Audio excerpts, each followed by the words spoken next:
ఇది ఒక మహాయుగం. పూర్వ, పశ్చిమ, దక్షిణ సముద్రాధిపతులుగా కీర్తించబడుతున్న విజయనగర చక్రవర్తులే ఈ మహాయుగ నిర్మాతలు. 10 లక్షలకు పైబడిన జనాభా ఉన్న హంపి వీరి రాజధాని. ఇక్కడి ప్రజల్లో స్థానికులే కాదు, వింధ్య పర్వతాల దక్షిణాన ఉన్న ఎన్నో రాజ్యాల నుండి వలస వచ్చిన వారు ఉన్నారు. దురాక్రమణలకు, దౌర్జన్యాలకు గురి అయిన సామాన్య ప్రజలు ఎందరో ఈ రాజధానిలో తలదాచుకుంటున్నారు. హిందువులుగా పిలువబడే ప్రజలకు, వారి సంస్కృతి సంప్రదాయాలకు నెలవు ఈ హంపి నగరం. గొప్ప శిల్పకళా సంపద, అత్యుత్తమమైన సాహిత్యం ఇక్కడే నెలకొని ఉన్నాయి.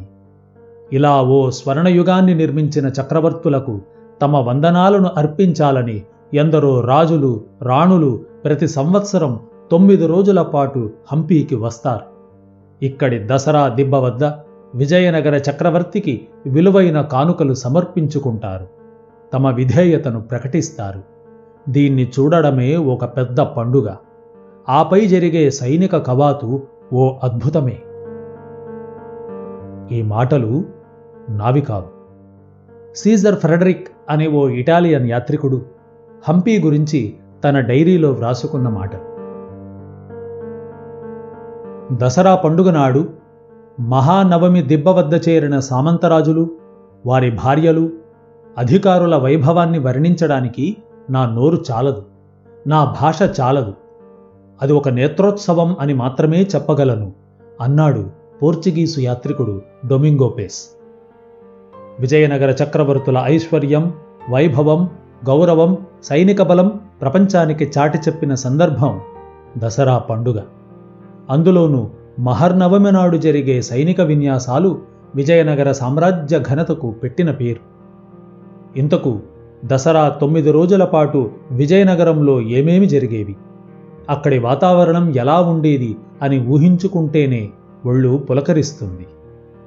శాసనాల నుండి, సమకాలీన సాహిత్యం నుండి, ఆనాడు విజయనగరానికి వచ్చిన విదేశీ యాత్రికుల రచనల నుండి, చరిత్రకారుల నుండి కొన్ని విషయాలను తెలుసుకుందాం రండి.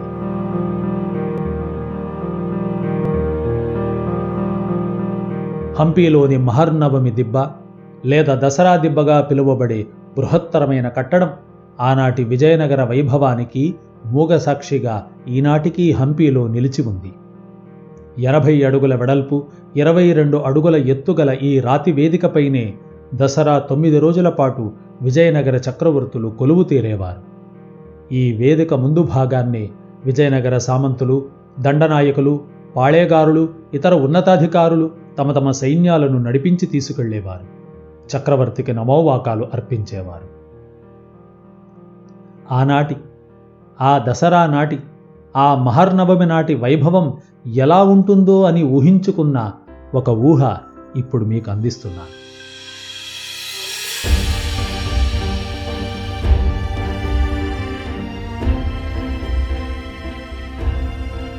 ఆనాడు మహర్నవమి. విజయనగర పట్టణంలోని మహర్నవమి దిబ్బ చుట్టుపక్కలంతా ఎక్కడ చూసినా పండుగ వాతావరణం.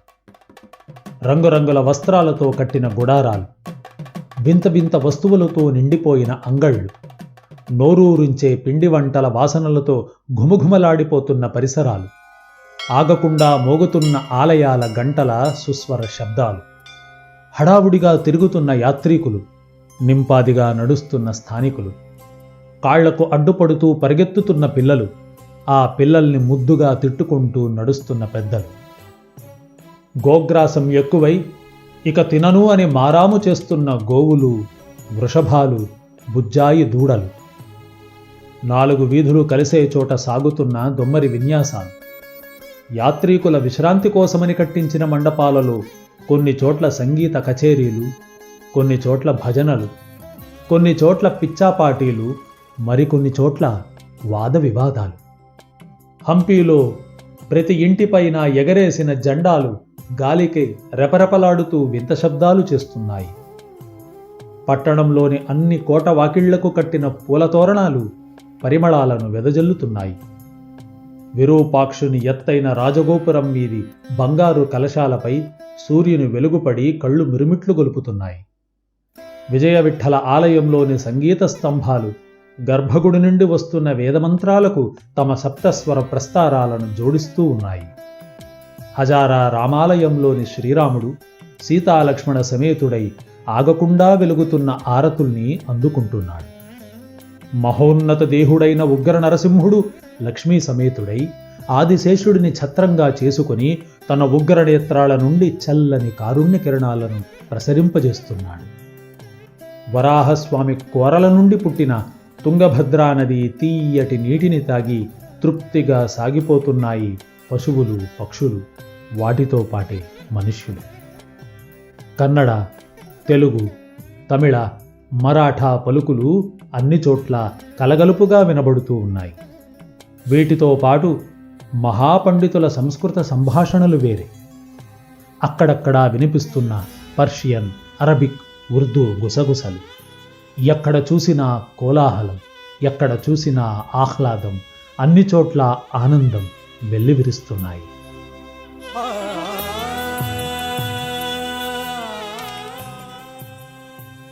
నెల రోజుల ముందుగానే తమ చక్రవర్తి నుండి శ్రీముఖాలను అందుకున్న మన్నీలు వారం రోజుల ముందుగానే హంపీని చేరుకున్నారు. వారి వెంట రంగురంగుల దుస్తుల్లో ఉన్న వారి వారి సైన్యాలు, దిక్కుదిక్కులో రెపరెపలాడుతున్న రాజుల, సామంతుల ప్రత్యేకమైన జెండాలు, మోగుతున్న కహళా ధ్వనులు, చెలరేగుతున్న ఢంకానాదాలు. ఒక్కొక్క రాజు వెనుక 100కు తక్కువ కాకుండా ఉన్న ఏనుగులు నిండైన అలంకరణలతో కన్నుల పండువగా కనిపిస్తూ ఉన్నాయి.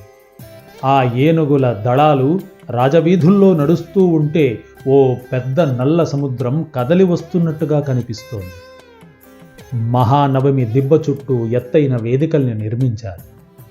ఒక వేదిక 2 అంతస్తుల భవనంలా ఉంటే మరొకటి 3 అంతస్తులు, ఇంకొకటి 5 అంతస్తుల భవనాన్ని పోలి ఉన్నాయి. మరో వేదిక అయితే గుండ్రంగా తిరుగుతూ చూపరులకు విస్మయాన్ని కలిగిస్తోంది. ఈ వేదికలపై ఎందరో రాజులు, రాణులు, పరివారాలు కూర్చొని ఉన్నారు. మహానవమి దిబ్బపై 9 అంతస్తులతో కూడిన తాత్కాలిక కట్టడాన్ని నిర్మించారు. 9వ అంతస్తులో విజయనగర చక్రవర్తి సింహాసనం ఉంది. మహానవమి దిబ్బ 4 వైపులా ఉన్న వీధుల్లో నర్తకులు, నర్తకీమణులు నాట్యాలు చేస్తున్నారు. వారి హావభావాలు చూపరులను కట్టిపడేస్తున్నాయి. వింత వింత కథలను చెప్పే కథకులు మనోరంజన చేస్తూ ఉన్నారు. గారడీ విద్యల వారు తమ కనికట్టు ప్రదర్శనలతో ఆబాలగోపాలాన్ని అలరిస్తున్నారు. ఒక గారడీవాడు జనం చూస్తూ ఉండగానే ఒక పెద్ద ఏనుగును క్షణం పాటు మాయం చేశాడు. అది చూసిన ప్రేక్షకులు పెద్దపెట్టున కేకలు పెడుతూ కేరింతలతో తమ సంతోషాన్ని వ్యక్తం చేస్తున్నారు. మరొక వైపు కుస్తీ పోటీలు జరుగుతున్నాయి. ఆడవాళ్లు చేస్తున్న కుస్తీ పందాల దగ్గర ఎక్కువ జనం గుమిగూడి అరుస్తూ ఉన్నారు. తమ వైపుకు మరింత ఎక్కువ జనాన్ని ఆకట్టుకోవాలన్న తపనతో మగవస్తాదులు రెచ్చిపోయి ఒకరితో ఒకరు పోరాడుతూ ఉన్నారు. అంతలో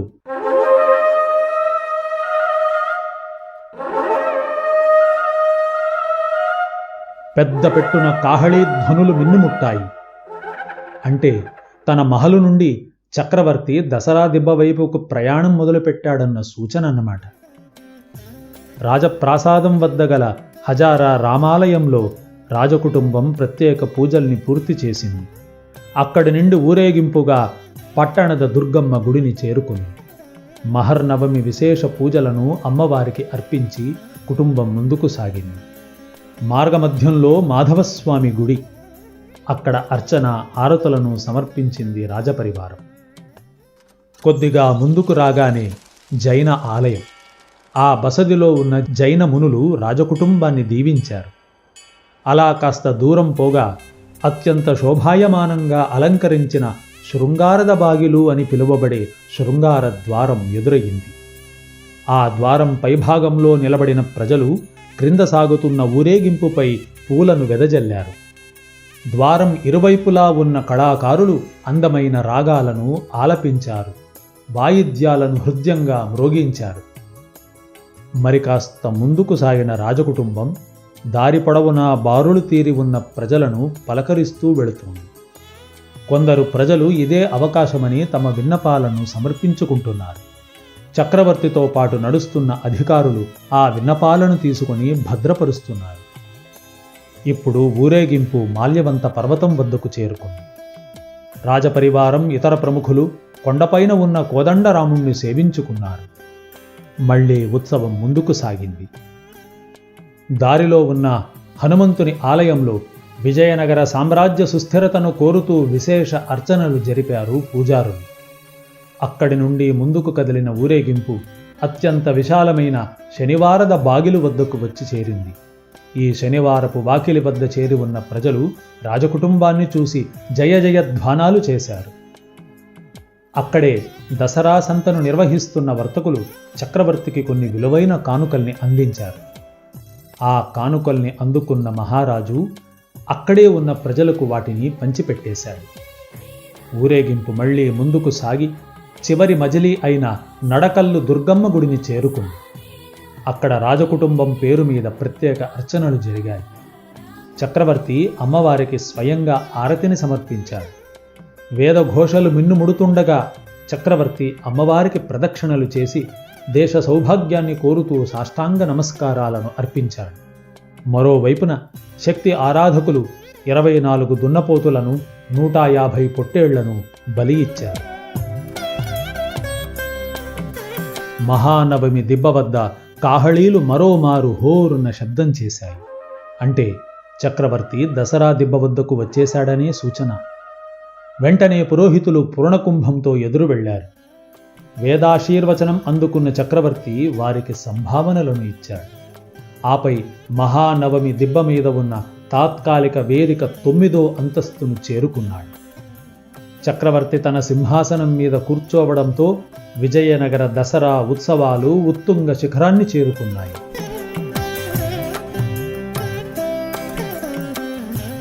నగిశీలు పెట్టిన కత్తులు కవచాలు ధరించి పట్టువస్త్రాలతో అలంకరించిన గుర్రాలపై కూర్చున్న 10,000 మంది సైనికులు ముందుగా తమ కవాతును మొదలుపెట్టారు. ఆ వెనుక పెద్ద పెద్ద ఇళ్ల వంటి అంబారీలతో 1000 ఏనుగుల దండు కదలి వస్తోంది. ఆ అంబారీలలో 5 చొప్పున వీరభటులు ఉన్నారు. వారు తమ చేతుల్లోని వింటి నారిని అదే పనిగా మీటుతున్నారు. ఆ వింటి నారి చేస్తున్న విచిత్ర శబ్దాలు చూపరుల వెన్నులో వణుకును పుట్టించాయి. ఏనుగుదండు కవాతు మహానవమి దిబ్బను దాటగానే విజయనగర సైన్యంలోని తురక సైనికులు తమ అరబ్బీ గుర్రాలపై సవారు చేస్తూ వచ్చారు. ఆ తరువాత గడ్డి పరకల్ని పరపరా మేస్తూ వస్తూ ఉన్న ఒంటెలు వాటి మూపుల మీద ఉన్న పొట్టి పొట్టి ఫిరంగుల్ని పట్టుకు కూర్చున్న సైనికుల్ని వింతగా చూడసాగారు ప్రజలు. వారి వెనకాలనే బలిష్టమైన దున్నపోతులు లాగుతుండగా భారీ ఫిరంగుల దండు నెమ్మదిగా కదులుతూ వెళ్లసాగింది. ఆ పొడవైన ఇనుప గొట్టాలను, వాటికి అటూ ఇటూ కట్టిన పెద్ద పెద్ద ఇనుప గుళ్లను చూస్తూ నోరు వెళ్లబట్టసాగారు పిల్లలు పెద్దలు అందరూ. ఆ ఫిరంగి దండు వెనువెంట విచిత్రమైన ఈకల టోపీలు, వింత వింత రంగుల పంట్లాములు, చొక్కాలు ధరించి పొడవాటి తుపాకుల్ని భుజాన మోస్తూ కదులుతున్న పోర్చుగీసు పటాలాన్ని చూస్తూ ప్రేక్షకులు ఓసారి చోద్యాన్ని మరోసారి ఆశ్చర్యాన్ని వ్యక్తపరచసాగారు. పోర్చుగీసు పటాలం అటు వెళ్లగానే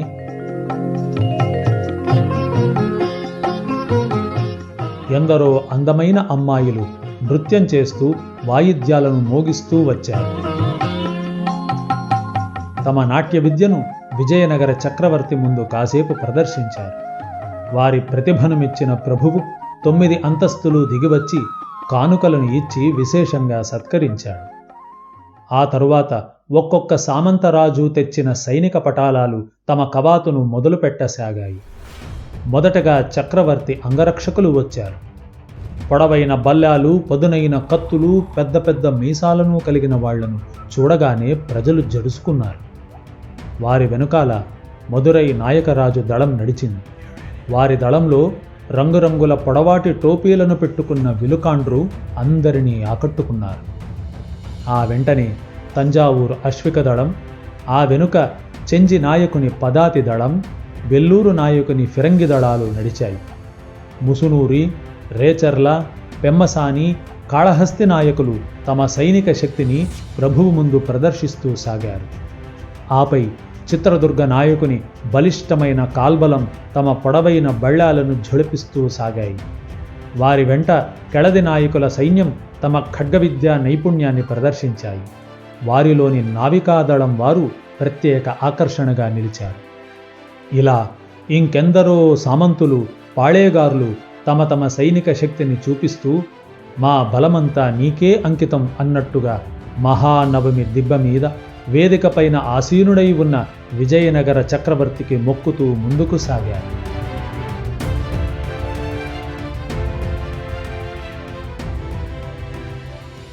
అంతలో సాయంత్రమయింది.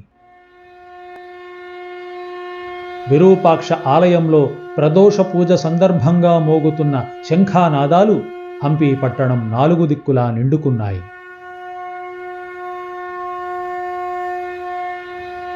ఆనాటి దసరా కొలువును చాలించిన చక్రవర్తి వేదికను దిగి రాచయేనుగును ఎక్కి విజయనగర సామ్రాజ్య నిజ చక్రవర్తి అయిన విరూపాక్షుణ్ణి సేవించడానికి సాగాడు. మంత్రులు, సామంతులు, దండనాయకులు ఆయనను అనుసరించసాగారు.